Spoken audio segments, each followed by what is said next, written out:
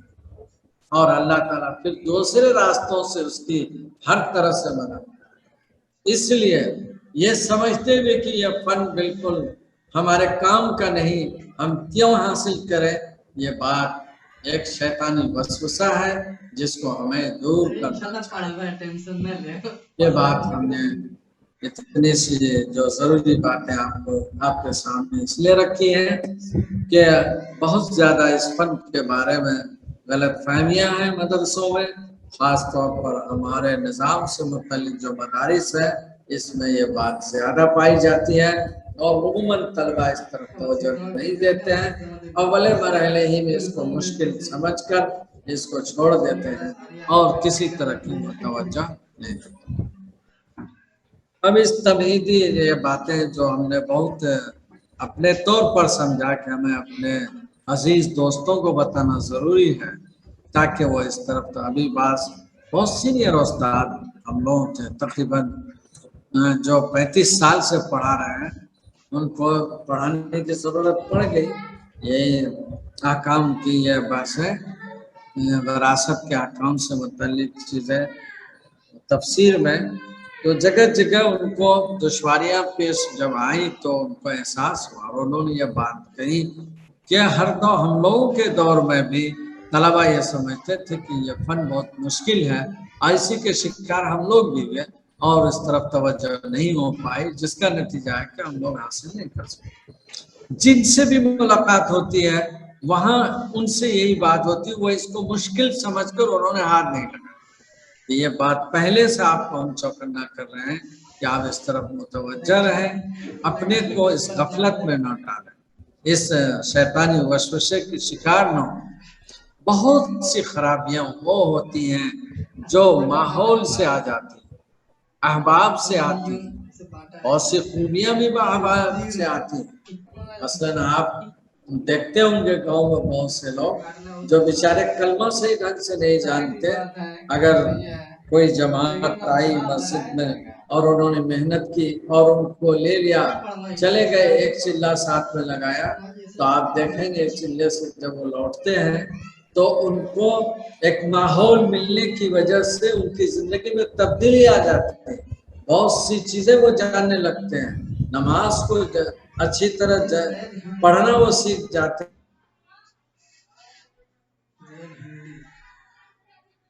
ہیں. یہ تو صحابہ کے بارے میں واقف ہوتی جاتی ہے اور کئی سال دیکھیے گا ان میں تبدیلی آ جاتی ہے۔ یہ تبدیلی ماحول کی وجہ سے ہوتی ہے، وہ ایک خاص ماحول میں جاتے ہیں جہاں وہ اس ماحول کو پا کر ان میں اچھی چیزیں آتی ہیں۔ اسی طرح ماحول کا رخ کبھی کبھی الٹا جاتا ہے۔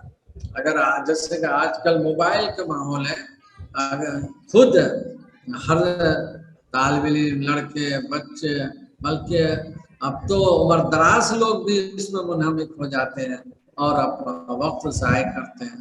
ماحول ایسا بن جاتا ہے، آپ جہاں بیٹھے، گھر میں ہیں، گاڑی پر ہیں، سب کو دیکھیے موبائل کی طرف متوجہ۔ یہ ماحول کی خرابی کی وجہ سے ایک دوسرے خراب ہو۔ اگر وہی ٹوکتے رہتے، خود وہ نہ رکھتے، خود نہ دیکھتے، بچوں کو بچانے کی فکر کرتے تو پھر ماحول دوسرا ہوتا۔ تو کبھی کبھی ماحول کی یہ کشش خود انسانی آبادی کے لیے مضر ہوتی ہے۔ اسی طرح مدرسے میں طلبہ کا بھی ماحول، بورڈنگ کے اندر جہاں اچھا ماحول ہوتا ہے، وہیں بعض چیزوں میں اس طرح کا بھی ماحول ہوتا ہے کہ وہ بعض کے فن سیکھنے میں، بعض فن کے سیکھنے میں وہ غلط فہمی کے شکار ہو جاتے ہیں۔ اسی طرح ہم نے دیکھا ہے بورڈنگوں میں طلبہ اپنے ماحول میں بعض ایسی چیزیں نادانستہ سیکھ جاتے ہیں اور زبانوں پر لے آتے ہیں جس پر جو ان کے لیے، ان کی زندگی کے لیے اور بلکہ آخرت کے لیے کوئی اچھی چیز نہیں ہوتی۔ مثال کے طور پر غیر شعوری طور پر علماء کے بارے میں بدگمانیاں اور اساتذہ کے بارے میں بدگمانیاں، اسی طرح یہ بدگمانیاں پڑھتے پڑھتے اسلاف تک پہنچ جاتے ہیں اور پھر یہ چیز ایسی محرومی کی ہوتی، سعادت سے محرومی کی کہ وہ ان کو اسلامی نظریات پر، اسلامی احکام پر، بسا اوقات عقائد پر وہ تنقید کا، وہ ان کے لیے تنقید کرنا آسان ہو جاتا ہے اور وہ اس بیماری میں مبتلا ہو جاتے ہیں۔ نتیجہ یہ ہوتا ہے کہ اسی حال میں دنیا سے وہ جاتے ہیں۔ اس لیے یہ ماحول کی بعض خرابیوں میں سے ایک خرابی اس فن کے سلسلے میں ہے کہ طلبہ کے درمیان خود ایک ماحول غلط بن جاتا ہے اور ایک دوسرے سے یہ فکر منتقل ہوتی ہے کہ یہ فن بھاری ہے، مشکل ہے، اس کو حاصل کرنا بہت دشوار ہے، اس لیے توجہ نہیں دیتے اور وہ محروم ہو جاتے ہیں۔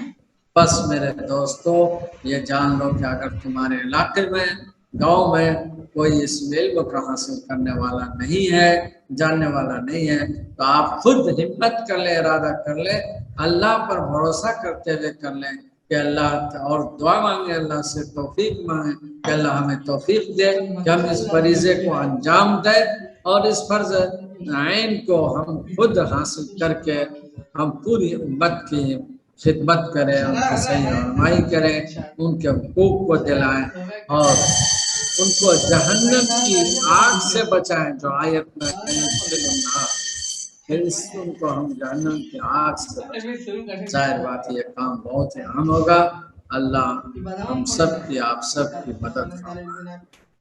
ادھر کا یہ ہے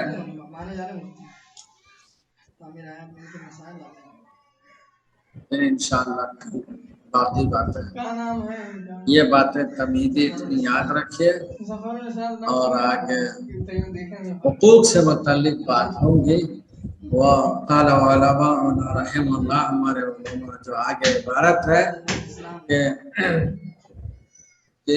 حقوق میت کے ترکہ سے متعلق 4 حقوق ہیں، حقوق اربعۃ مرتبۃ، 4 حقوق ہیں جو ترتیب وار ہیں۔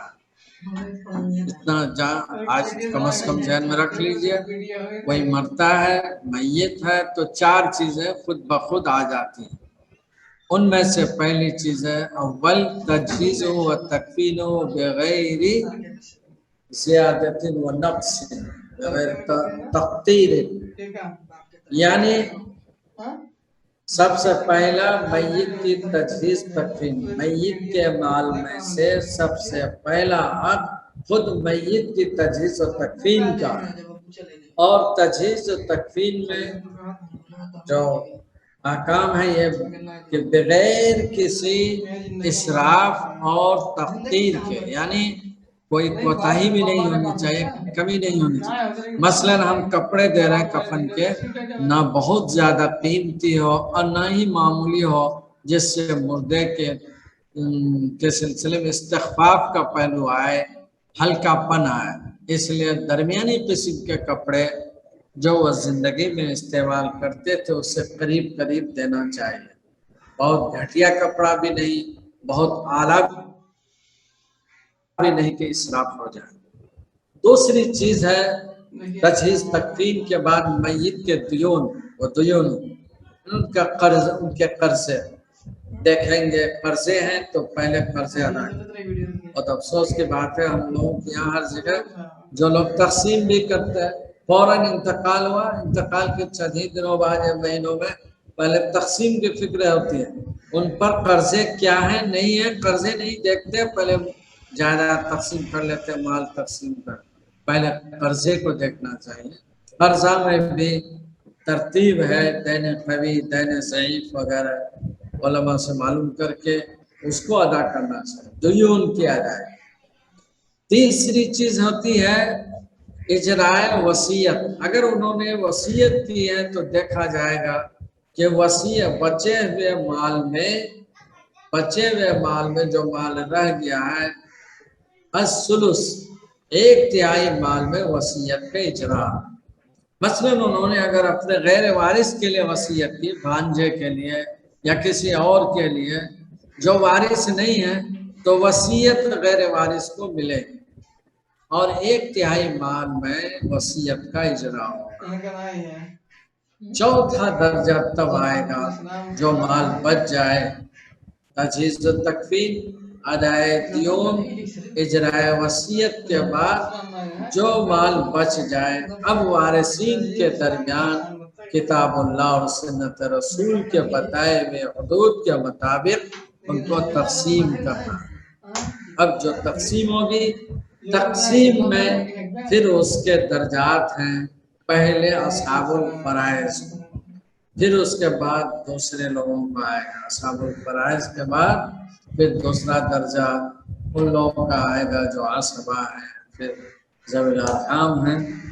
ان میں 10 لوگ ہیں جو انشاءاللہ کل کے سبق میں بتائیں گے کہ یہ کون لوگ ہیں جن میں ہم وارثین میں مال کی تقسیم کریں گے. آج اتنی بات یاد رکھنی ہے کہ میت کے مال سے متعلق 4 حقوق ہوتے ہیں.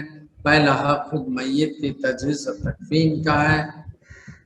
دوسرا حق میت کی دیون ادا اس سے کیے جائیں گے. تیسری چیز اگر وصیت کی ہے تو 1/3 مال میں وصیت کی تنفیذ ہوگی. چوتھا یہ ہے کہ بعد جو مال بچ جائیں گے ورثہ کے درمیان اس کی تقسیم ہوگی. اب وارثین کون کون ہوں گے اس کتاب میں آپ اس کو پڑھیں گے, کیسے تقسیم ہوگی, کیسے کن کو کتنا ملے گا, وہ سب تفصیل اس میں ہے انشاءاللہ. السلام علیکم ورحمۃ اللہ وبرکاتہ. یہی مانتا عالم مصر میں قیام, لندن میں قیام, کہاں سے آ جائے لندن میں قیام. اب ہمارا کنیکٹ نہ ہوتا مگر ٹینشن نہیں. سلمان حسین نبی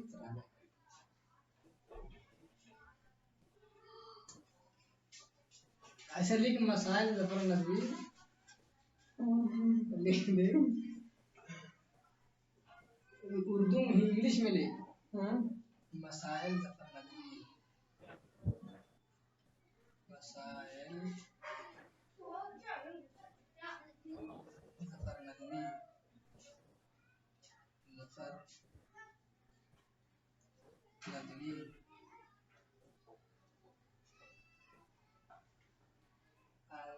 ویکیپیڈیا میں اوکے مارتے ہیں, اوکے مارتے ہیں. ارے میں جانا سنا اتنا دیکھ کے سنائے ہمیں کالی ظفر نبی میں نہیں ہے. تعبیر آیات میں دیکھ, تعبیر آیات ڈاؤن لوڈ کر کے نا وہ میں لکھی آیات ہے. کبھی کبھی آیات ہے کا روز تھوڑی آتے ہیں تعبیر آیات. میرے تعبیر آیات ڈاؤن لوڈ کر کنکور میں تھوڑی نا ایسے بتاؤ کہاں پڑھ مووی تو دیکھتے ہیں.